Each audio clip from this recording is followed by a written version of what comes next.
Hello, everybody. Welcome to episode 74 of Cameron Sports Podcast. It's your host here, Cameron Lindsay. Back with another brand new episode. Today's episode, I'm going to be making my college football semifinal predictions, which include the Orange Bowl between number 7 Notre Dame, who's 13-1, taking on number 6 Penn State, 13-2.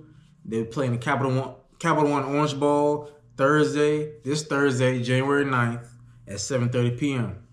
And then we got the Goodyear Cotton Bowl, the second semifinal game between number 8 Ohio State, 12-2 versus number 5 Texas, 13-2, Friday, January 10th, 7:30 p.m.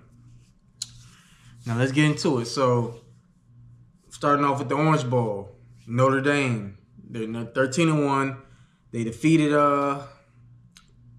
Indiana in the first round at home, 27-17. I talked about that in my last episode. Last week, they defeated number 2 Georgia, 23-10 in the All-State Sugar Bowl quarterfinal. In that game, quarterback Riley Leonard was 15-24 for only 90 yards, 1 touchdown, but he had 14 carries for 80 yards. Now, like I said, in that game, I know Georgia I'm not quite sure how to help you with that. All right, sorry about that.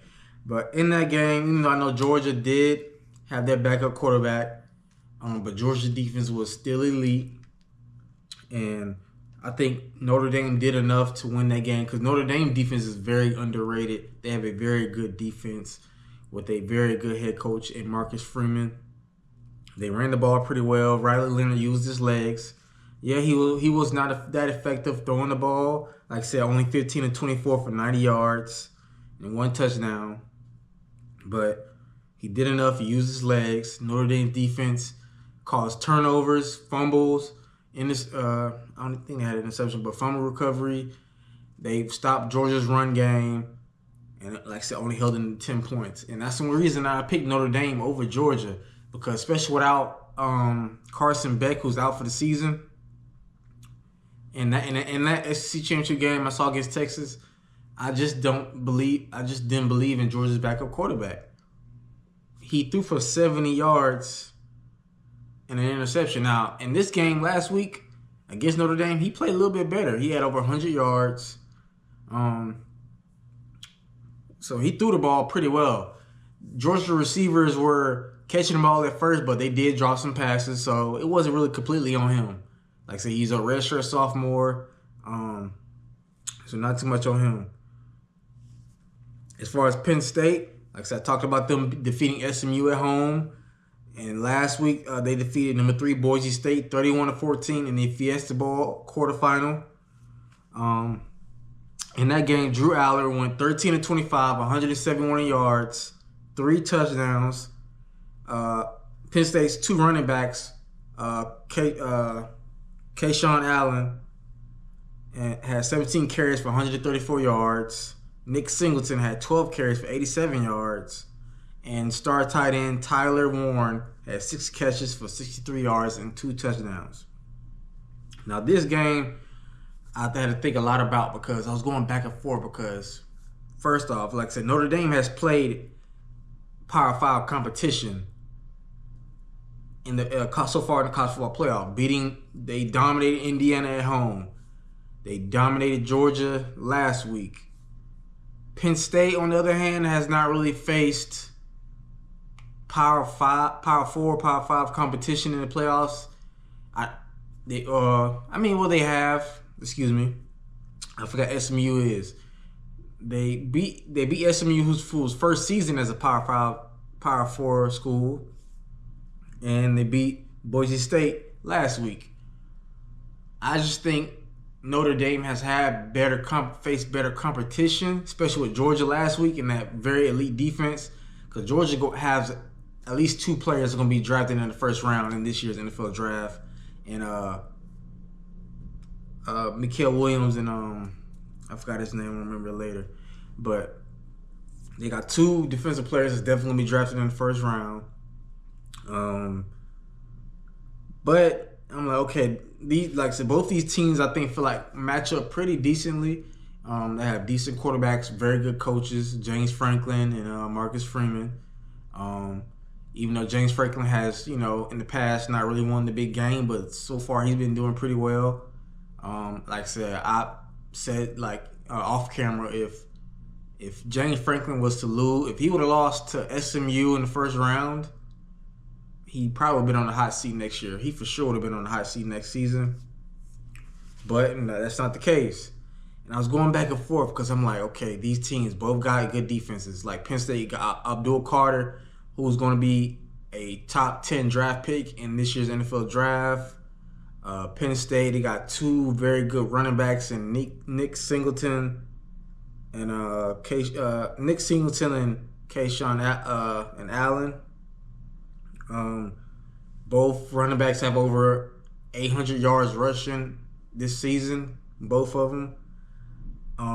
Tyler Warren's going to be a first-round pick, tight end, 6'6", 260 pounds. He's very unguardable. Like I said, in that game against Boise State, again, he had 6 catches for 63 yards, 2 touchdowns. And I was watching him very closely in that game against Boise State, and I'm like, yeah, I just don't see how anybody can guard him.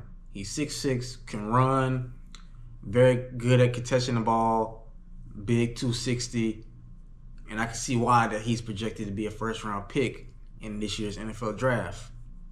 Like I said, Notre Dame.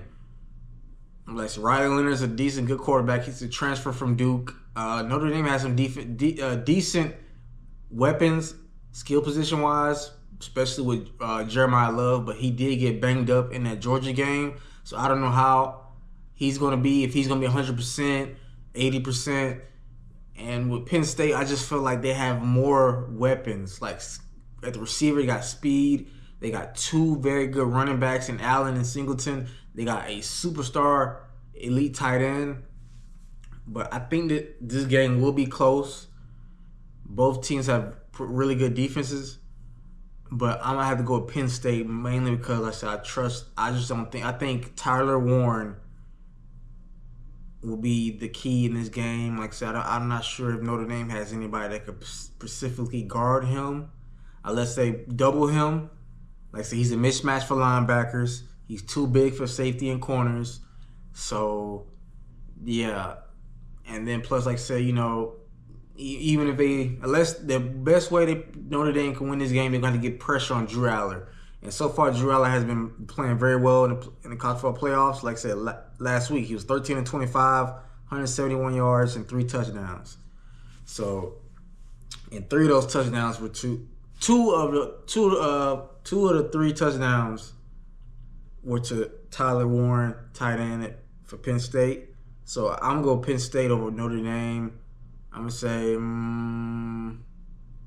I can see something like 27-23. No, not 20. Yeah, 27-20. Penn State over Notre Dame. I just think Penn State just has a little bit more edge as far as like skill position wise than Notre Dame. And with Jeremiah Love being banged up, and then Penn State got 2 very good running backs that they rotate, and Singleton and Allen. I just feel like something tells me Penn State is going to advance to the national championship game over Notre Dame in a close one. But like I said, I could be wrong.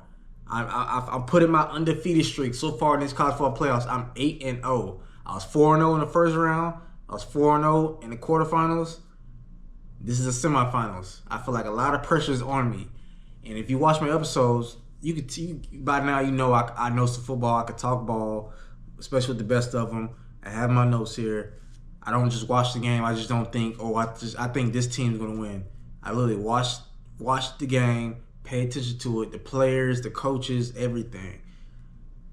And based off these playoffs, Penn State has been playing very well. Coming off that Big Ten championship loss to Oregon, playing well. Just like why I picked Ohio State over Oregon, based off of how they played against Tennessee, something in my gut. And going back watching that regular season game between Ohio State and Oregon, something that told me Ohio State was going to beat Oregon.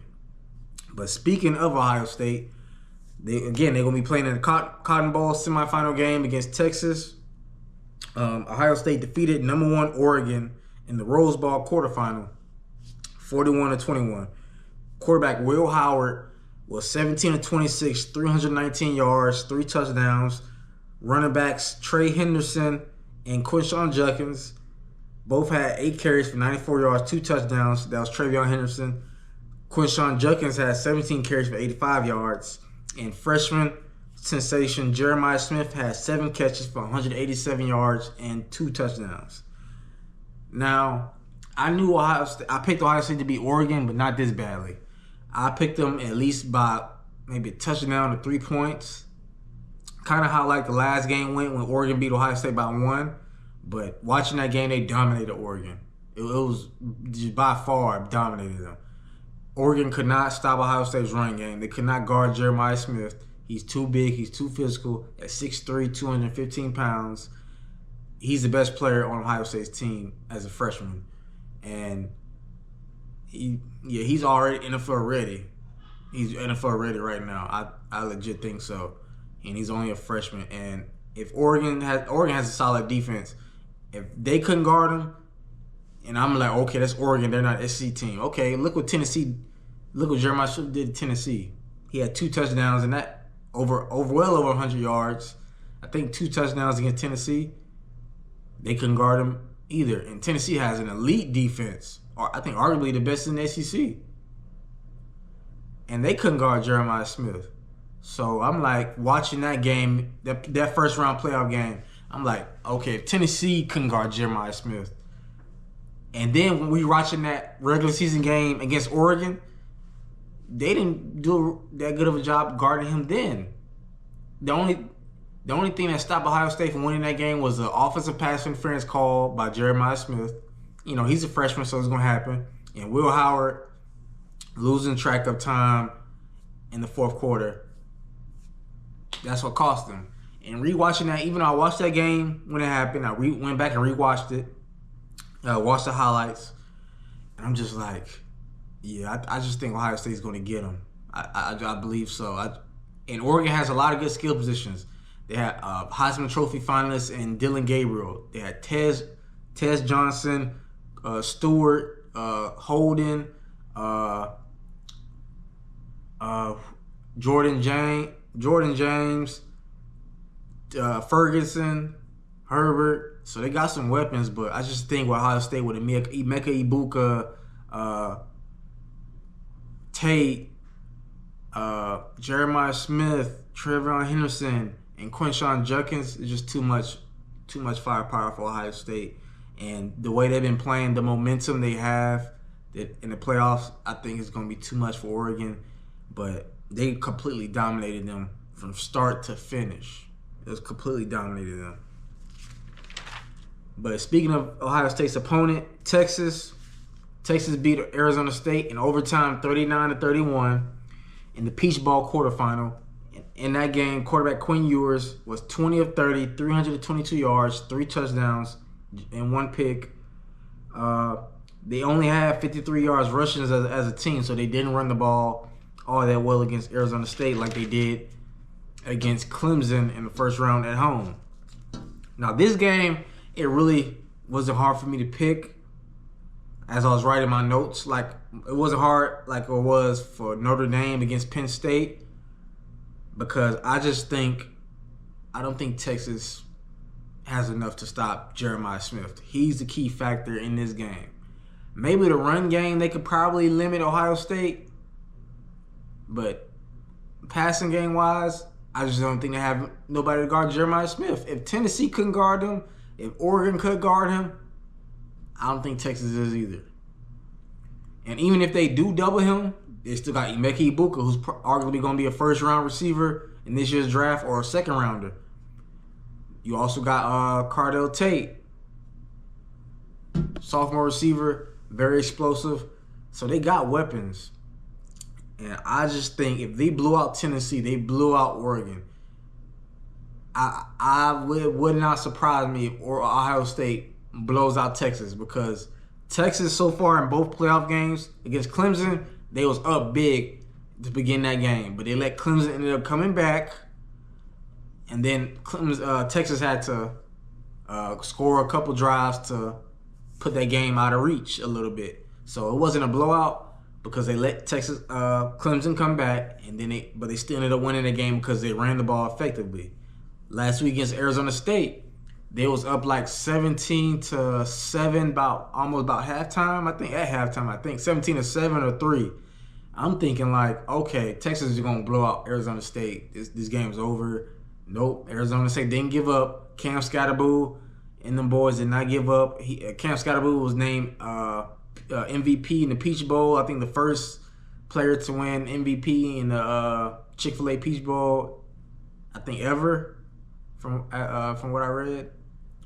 But I just think both Texas games have been pretty close, and they have been up, and they let a team come back, and they won by a few points. Like I said, they beat Arizona State 39-31 in overtime. So it took overtime to beat Arizona State. And Arizona State's not a bad team. They're a good team. They had a very good year. Surprised me. I did not see this coming. Arizona State was picked last in the Big 12, and they ended up winning the Big 12. So, but I just don't think Texas has enough to compete with Ohio State. Even Ohio State's defense. I know I've been talking about their offense, but their defense has been playing lights out as well. Led by Caleb Downs, the transfer from Alabama. That Ohio State's defense is playing lights out. And Quinn Ewers is not the most mobile quarterback. He struggles when you get pressure on him. So it would not surprise me if this could be a game where we see Arch Manning play. I know we didn't see him play in the first round or second round, but this could be a game that Arch Manning plays. It's been rumored that Quinn Ewers possibly could either go to the NFL draft or stay in college but transfer. And I feel like, and I have to agree, if he doesn't go pro, which I think he probably should come back for 1 year, because I think at best he could be like a second, third round pick. I don't think Texas probably wants him back. I think it's Arch Manning's time, and it's reported that he could get $6 million for 1 year if he stays in college football and transfers. So we'll see, but I just think Ohio State got too much firepower for Texas. Like I said, I could be wrong, but I think this pick I'm convinced in, and we will have an all Big Ten national championship like we did a few years ago with Georgia and Alabama. We had an all SEC national championship. We're finna have an all Big Ten national championship between Penn State and Ohio State. Both teams played each other in the regular season. At Penn State, Ohio State won in a close game. So it's going to be pretty interesting, but I'm going to go Ohio State 38. I say Texas 20. Yeah, I say 38-20, something like that. I just think Ohio State has too much firepower for Texas. They said they're very elite on both sides of the ball.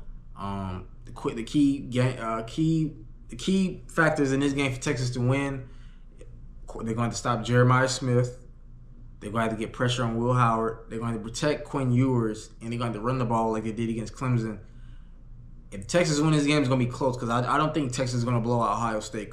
Their last two games have been close, so pay attention to that. Texas' last two games against Clemson was close. They won that game 38-31, something like that, or 41-30, something like that, and they beat Arizona State 39-31. But yeah, that's my predictions for the semifinals. I got Penn State over Notre Dame. Like I said, this one, I feel like I'm putting my undefeated streak on the line. Like I said, I'm 8-0 in the college football playoff in my predictions. I got every one of my predictions right. Maybe not the scores. Like I said, I didn't predict Ohio State blowing out Oregon by 20. I didn't predict that. I predicted them winning that game. But I'm 8-0. I feel good about these picks. Maybe Penn State, Notre Dame. But I just want to see a good game. I know some people in the beginning not liking how the seeding going, Alabama should have been in. Like, stop it. No. That same Alabama team lost to Michigan, who was 7-5. They lost in I forgot the name of the bowl game. But they lost to Michigan again. But I'm not going to get too much into that. Like I said, I got Penn State over Notre Dame, mainly because due to the fact that Penn State has more skill position players. I think they're a little bit better, maybe on defense, like I said, especially led by Abdul Carter, pass rusher for Penn State. Allen and Singleton, they're two-headed monsters at running back. Their speed at wide receiver, their elite tight end, Tyler Warren. So, just like I said, with Penn State, Key factor Ohio State is Jeremiah Smith. If he gets going, it's a wrap. It's a wrap. I just don't think they have. He's literally unguardable. There's nobody on Texas roster that can guard Jeremiah Smith. You're going to have to double him. And if you double him, that's going to leave Emeka Ibuka open, Cardell Tate open. So, hey, but I believe in Steve Sarkisian. He's a very good coach. And it's funny, like I said, Ryan Day, I said in the beginning of these playoffs, he's coaching for his job. If he does not win a national championship, he could possibly be fired. And it looks like not the case right now. I think he's going to keep his job. I think Ohio State should be favored to win the national championship game. They've had the hardest path. They had the most dominant path so far in this college football playoff. They blew out Tennessee. They blew out Oregon, the number one seeded team, the number one overall team in the college football playoff rankings. Who were undefeated. They blew out Oregon, who was 13-0, crushed them. Like I said, even though Penn State has not faced the competition that Notre Dame has, I just think they will edge out Notre Dame. I just think they just have more skilled players. I feel like James Franklin is probably maybe a little bit better coach than Marcus Freeman because James Franklin has been at Penn State longer than Marcus Freeman has at Notre Dame. So I think Penn State has the advantage in coaching, quarterback, receivers, tight end, running backs, defense slightly. So that's another factor why I'm going Penn State over Notre Dame. I'm a little nervous about this pick because I feel like this game can go either way. But those are my reasons for Penn State over Notre Dame. Ohio State and Texas, I got clearly Ohio State. But let me know in the comments who y'all got for these semifinal games. Again, Notre Dame, number 7 Notre Dame, taking on number 6 Penn State. It'll be this Thursday, January 9th, 7:30 p.m. In the Cotton Bowl, the second semifinal game between number 8 Ohio State and number 5 Texas will be Friday, January 10th at 7:30 p.m. Yeah, I'm definitely going to be tuning into both games. I hope every one of y'all are too. And I look forward to the national championship on January 20th in Atlanta. I wish I can go, but one day I will. I promise you. One of these days I'm going to be on that sideline reporting, doing something. I promise it. I don't know when, but it's going to happen. But I definitely appreciate each one of y'all always tuning in to my podcast, my episodes. My next episode is going to be about the NFL playoffs. I haven't talked a lot of NFL ball lately, but it's finally time because the NFL playoffs begin. Wild card weekend begins this week, and I'm going to be talking about those games. But please make sure to like, comment, subscribe. Follow me on my Instagram pages. That's going to be in the description in the video. Facebook, add me on Facebook. Twitter, I'll try to add that maybe. But yeah, I always definitely appreciate it. And I'm working on some stuff behind the scenes as far as like logo and Facebook business page for my podcast and other ways, trying to see how I can edit my videos to make it a little bit better for y'all. So, and it's no rush. It's 2025, got a long year. So I'm always thinking of how to improve my channel, my podcast, and improve as a host, and more importantly. So I appreciate each one of y'all tuning in. Stay tuned for the next episode of Karen Sports Podcast for Wild Card Weekend of the NFL playoffs. And I'll catch y'all soon. Peace.